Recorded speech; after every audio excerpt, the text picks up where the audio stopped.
Hey, everybody. You're listening to Crystal here with the Plant Pusher podcast. And what's really, really exciting is that we're here with you to always talk about all things plants, colors, textures, shapes, their impacts on your life. I love working with plants. I love introducing you to new plants. And here at Plant Pusher, that's what I do.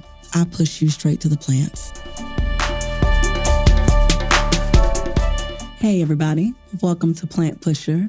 This is Crystal, your favorite plant pusher of all the plant pushers in the plant pusher world.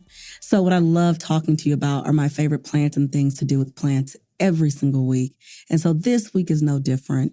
But it dawned on me, we didn't play a special game called Get to Know Your Favorite Plant Pusher. So I want to get to know you guys. So please be sure to chime in and inbox and send me great things about your favorite plants or your plant lifestyle. I'll tell you a little bit about mine. So I'm a plant mom. It's pretty serious. I have a whole addiction. And then when I see fellow plant lovers, it's like our eyes lock and we meet. I promise you I fall in love with almost all of y'all with your plants. It's like a whole thing. So I love plants. I love growing plants. I love babying them. I love cutlings. I swap cutlings with neighbors and friends. By the way, I am growing one of my first pineapples this year. And I am so excited because, y'all, it's given. It's rooting. The leaves are getting huge. I am so proud. So, little sidebar. You too can grow pineapple if you have the right environment with the right warmth. And so if you cut the green top off your pineapple where all the leaves shoot out, you cut all the fruit away from the base, you soak that base in water maybe for a day or so, and you drop that sucker in soil, honey. Do you know that you can grow a whole other pineapple from the top of your pineapple that you buy? Amazing. So I'm really, really excited. I have other people in my family who also grow them as well. And so that's my new thing that I've really enjoyed. Also, I recently harvested peaches. And listen, I love peaches. And I love how a lot of plants imitate human nature and the body. And so, yes, peaches look like cute little bums, cute little butts, and that's adorable. But honey, these peaches were juicy, okay? My tree is stacked. And I have more than one tree, so I'm really excited. So I'm going to be making a peach cobbler for y'all.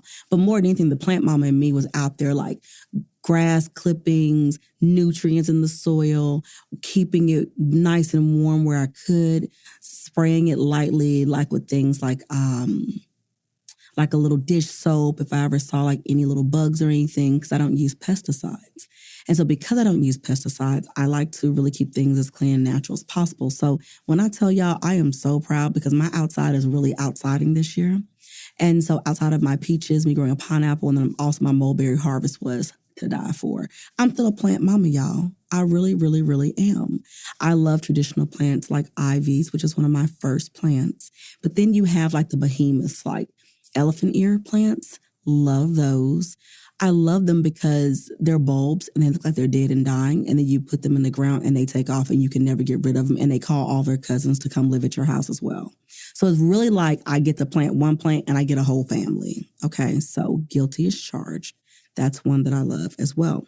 So for me, every year, it's usually planting something exciting, planting my traditional favorites, and then blossoming over into something special. And like I said, this year, pineapple was my go-to special.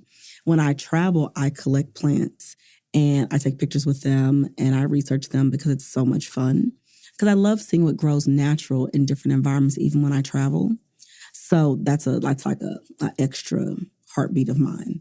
So for me, guys, I grew up just loving plants. Being in such a warm tropical climate, we had banana trees in my backyard. We had birds that would fly up from South America every year. And so to be truthful, I have always loved nature and really enjoyed plants. And I love the fact that there's so many of them that still grow wild. And then there are ones that we, kind of designated as weeds, which aren't true, like the dandelion, okay? Don't get beat up over dandelion because first of all, I take it every single day. I hope you guys are plucking it in your yard and in your driveway in the cracks and dropping it in a cup of tea to drink dandelion tea. Because it's a natural diuretic, it's good for the immune system, it's good for the heart, it's good for the body. And so for me, it's learning all the benefits of these plants as time goes on and then growing them in their abundance. And I love creating things with them. So I just made a beautiful bath tea the other day, by the way. Okay. Not a shameless plug, but we're definitely plugging it. So I love things like that. But then I have to fight with my other plants, like my aloe plant. And I have other cacti that I love. And so I have to fight those plants because they want to be grown so bad. Like they want to be big, but they need help. And so therefore I have to remember like not to water them as much, to let them sit over there and mind their business. And then meanwhile, I have the guzzlers, nonstop. And so it's watering all of my plant babies. But when I'm out and about and I see plant parents, much like myself, their carts full of plants, they're going on the clearance aisle, find the ones that are 2 steps from, God's door and sprinkling some love and care on them, that I live for. I don't know why. I mean, really, every year I just want to go ham and spend $1 quadrillion on plants every spring and then watch them flourish. And so the problem is that I have to remind myself, take a break. We're seeding again this year. So we're going to replant our seeds from last year, harvest the beauty. I really low-key can't wait till I'm 85 so I can yell at kids and tell them to get off my grass, because that's exciting because I really won't have much grass. It'll really be crops. Like I'll be growing cool things that your kids can come eat. And they'll be, hey, get out of my yard. Come ask first so I can let you pick something, because that is sheer joy. I can be outside in a plant bikini, fussing at kids, telling them to get off my grass while still letting them harvest things, and then not really caring what people think, because that sounds so exciting to me. And I get to cook like plants in my plant bikini. Guys, y'all can get all the wrinkles, all the love, and all the plants in my elderly age. Be ready, world, because it's coming. So that's really fun to me because that's my thing. But also, I just love the benefits of plants. I love, the ZZ plant, for example. If you have that in your home, it releases beautiful, beautiful oxygen into the air, which also aids in helping you sleep. So many plants bring balance to a home and an environment. And I think that oftentimes we forget that. Artificial plants are cool. They look cute, right, in your office, but there's so many benefits to real ones. So find, the plant that really aligns with your spirit and your soul. So for me, that's one thing that I really love. So not only do I love growing, plants that bear food, such as, fruit and vegetables, but I love flowers. Listen, no lie. Artichoke plants have an amazingly beautiful flower that come from them. And it's huge and it's gorgeous. And it's also, hint, hint, a little edible. And so there are people out there who really do enjoy eating it as well. And so for me, I love how beautiful the flower is. Guilty as charged. Bring me another. So when I get a chance, I go out and about, I look for them. And then I like to dry them and also create other things from them. So with me, when I'm taking flowers, whether they be roses, I make a beautiful rose water, or they can be magnolias, a lot of times I will work to age the petals or to macerate them or pull from them for long periods of time to create things from them. And so I love using the benefit of the whole plant, as long as it's a healthy plant for me to use. Because, not all are mint. Some can not be as good for you as others. And so for me, that's really, really dope. So I'm really all about that. But more than that, I enjoy taking walks, seeing things grow in different environments. I love seeing people who look super unconventional to what the plant world thinks the average plant lover looks like. And I love watching them thrive. Okay, so on my social media lately, guys, I have seen some very fun-looking people who are growing in the most random places and have these beautiful, abundant gardens.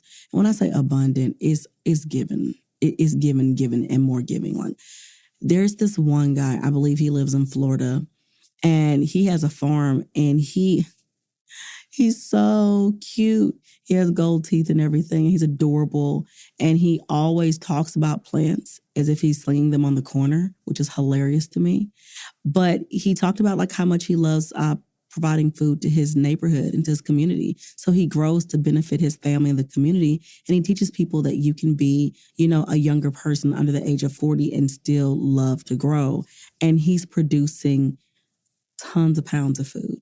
So it's things like that I think are like super fun. And so I can spot y'all in public when I see you guys and you're like plant mamas and daddies. I saw you.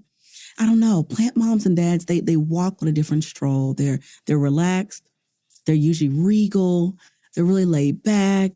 They're a bit of a tree hugger. Like, they're just really cool, dope. They're confident. You know why? Because they've mastered plants. Plants don't talk. So you've got to speak their language. You've got to research a little, fall in love with them, want to baby them. It's so much fun. So anytime I see a fellow plant lover, I'm all about it. My neighbors come bringing me plants. I bring them plants. A lot of you guys with your little grandmas and aunts and stuff and the granddaddies, we swap plants and things they grow. It is so much fun. It really, really is. Y'all don't miss out. So if you ever decide to get you a plant mom or a plant dad, we like cool stuff. We like plant-themed rugs, blankets, flip-flops, all the things, phone cases, because it's dope. It's so dope. And really, people as a whole are getting back in touch with nature. So I love plants, love nature, and I want you to benefit from it too. So the next time you're by yourself and you're on a jog or you're taking a walk or you're hanging out with kids and family or just some friends, consider going on a hike. Walk in a nature preserve. Take some time to really look at what's around you and the beauty in it, and then do something special, like put some plants on your kitchen table. Like maybe you feel like you're going to kill flowers, they die quick. Okay, then put a cactus on your kitchen table. Find something beautiful that means something to you, that brings beauty and natural energy to where you are, because you deserve the best. And having a walk on the wild side with these plants, honey, it's what you need to bring you that calm, that peace, and the ultimate zen. So I am your plant pusher, and today's plants are all about pushing them into your home. You deserve beauty in your personal space. So it's been a pleasure talking to you today, and I've so enjoyed it. Please inbox me. Tell me your favorite plants. Tell me how you became a plant mom or dad and when you knew it was official, okay? And if you have a pet that eats plants, let me know that too, because I've heard nightmare stories of y'all pets eating plants, and that's so frustrating. So I want to hear those stories too, because I love getting to know you. It's Crystal, your favorite plant pusher, and I appreciate you connecting with me today. Enjoy.